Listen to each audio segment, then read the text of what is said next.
Days like today, races like tonight, and stories like the ones we saw this evening are why I have been a NASCAR fan for all these years.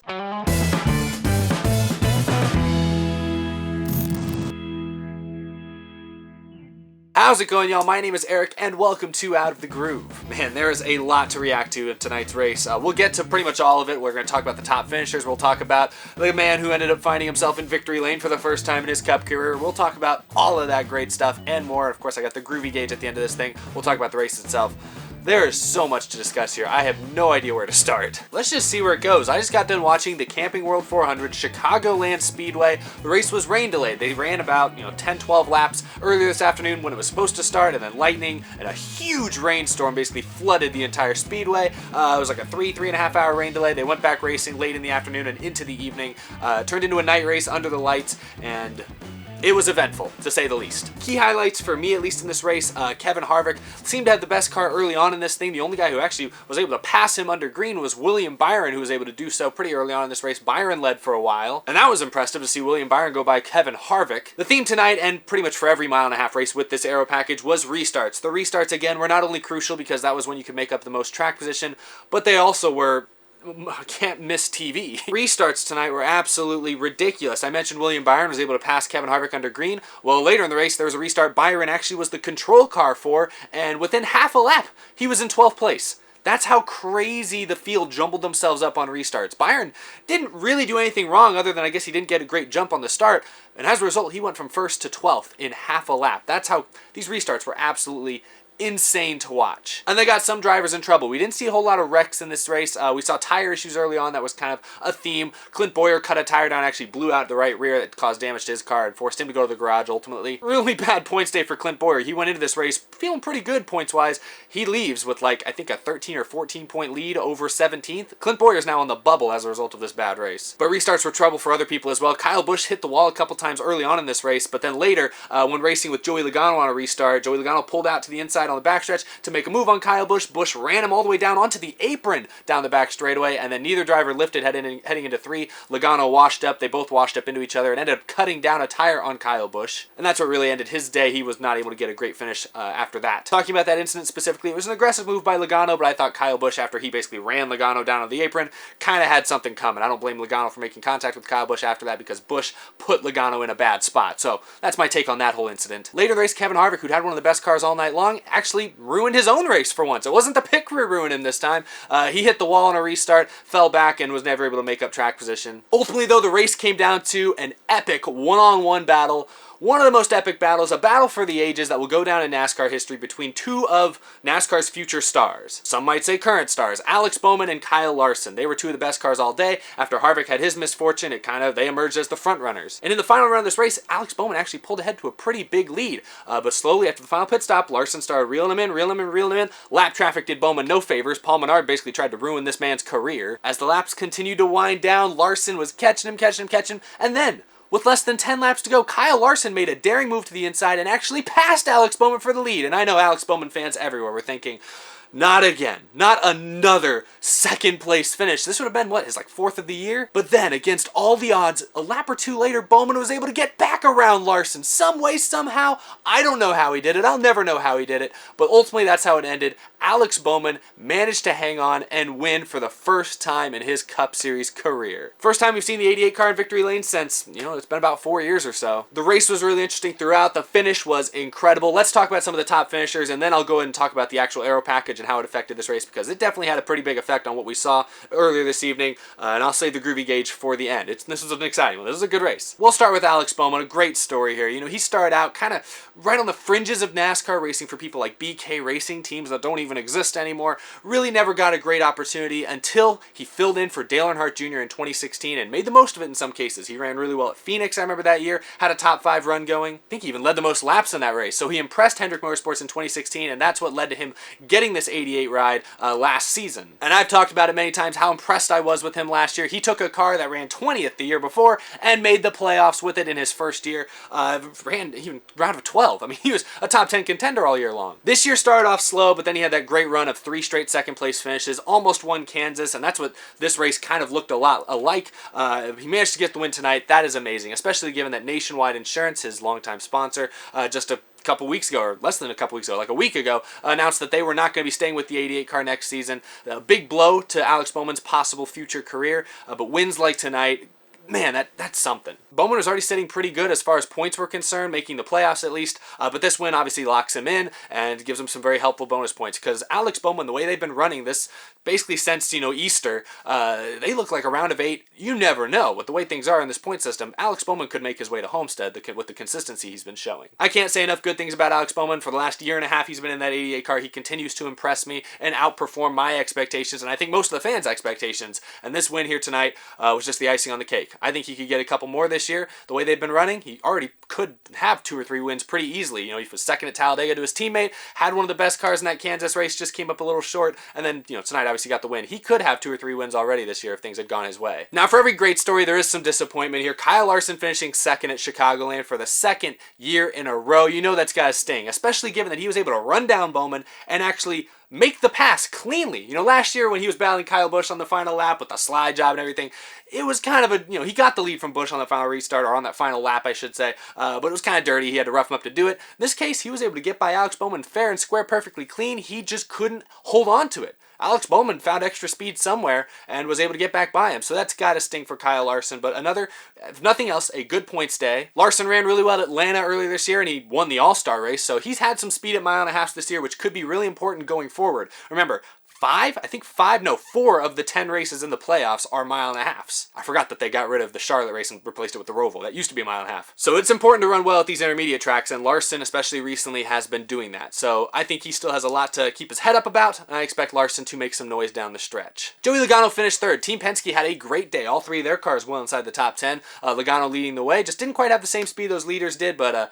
still a strong performance from Penske all around. Brad Keselowski, you see there as well. Kind of a quiet day, but he was always right there in the top 10, top 5. Ryan Blaney as well came on strong late to get a solid finish.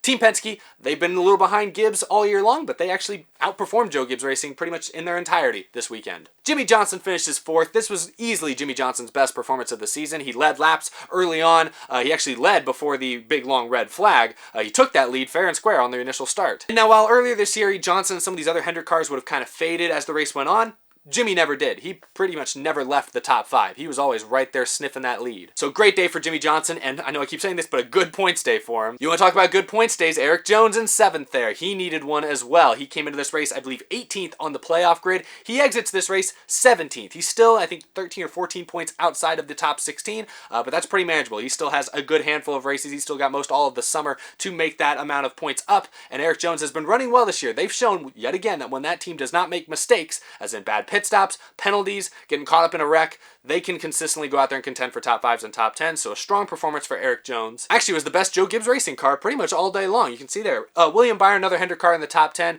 Hendrick Motorsports was great. William Byron early on looked like he might have been the best Hendrick Motorsports car, but he kind of faded, which has sort of been William Byron's kind of Achilles heel his first year and a half in the Cup Series. He just fades as the race goes on. He qualifies great. He often runs well in stage 1, but he then fades. He did it last week at Sonoma. Remember, he won stage 1 at Sonoma and then faded. We didn't talk about him for the rest of the day.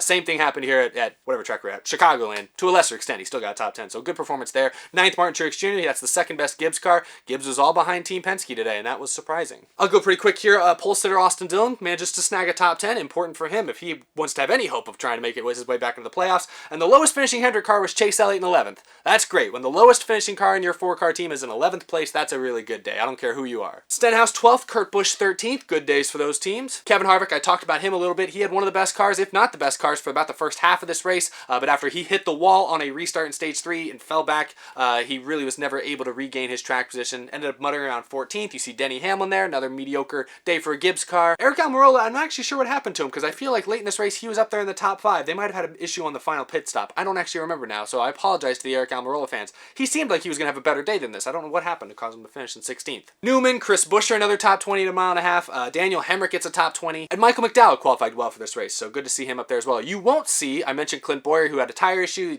caused him to DNF. You also won't see Kyle Busch. He finished 22nd as a result of that contact with Joey Logano that cut his tire down, put him a lap down late in this thing, couldn't recover from that. 22nd for Kyle Busch.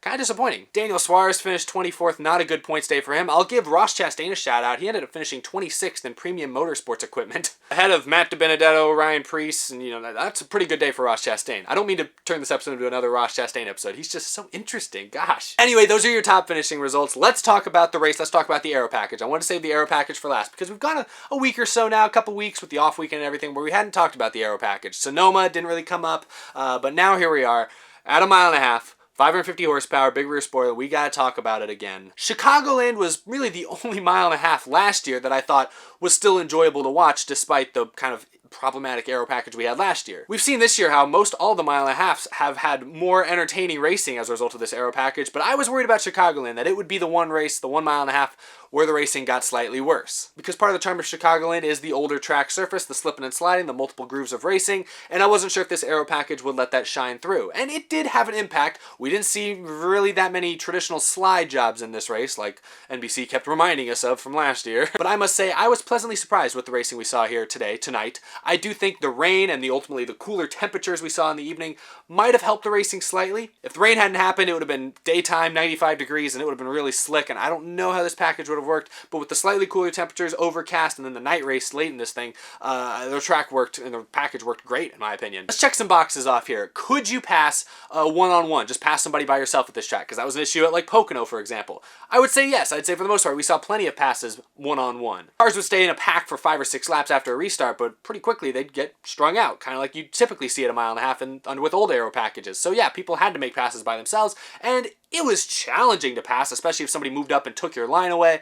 But it could definitely be done. We saw it done plenty of times. We saw several people come up through the field. It wasn't like they weren't flying through the field, like passing 3 cars in 1 lap or anything, but fast cars could move their way through the field. So I checked that box. Another one, could you pass the leader? That was an issue at Michigan. Couldn't pass the leader. I'd say yes to that one as well. I know Kevin Harvick dominated a lot early on, and it was tough for Johnson and Elliott to get by him, but when William Byron got to Harvick, he passed him pretty easily. I could think of a few other passes for the lead under green, but if you want a really good example, just look at the last 10 laps. We saw 2 passes for the lead under green, just one-on-one. Larson versus Bowman. Again, it wasn't easy to pass cars for the lead. It's not supposed to be easy to pass the leader. They're always going to have that clean air advantage. Doesn't matter what racing series we're talking about. But check that box as well. You could pass the leader, and it was not nearly as impossible as it's been at some other tracks this year. Third, did tire wear still matter? Yes, we saw tire strategy come into play, especially early on, with some people opting to not pit under green, other people opting not to take tires, other people opting to take 4, some people took 2, and that actually played a factor. Cars with slightly fresher tires could make moves easier. We saw it multiple times in this race. Check that box off as well. A little bit of tire wear. So ultimately,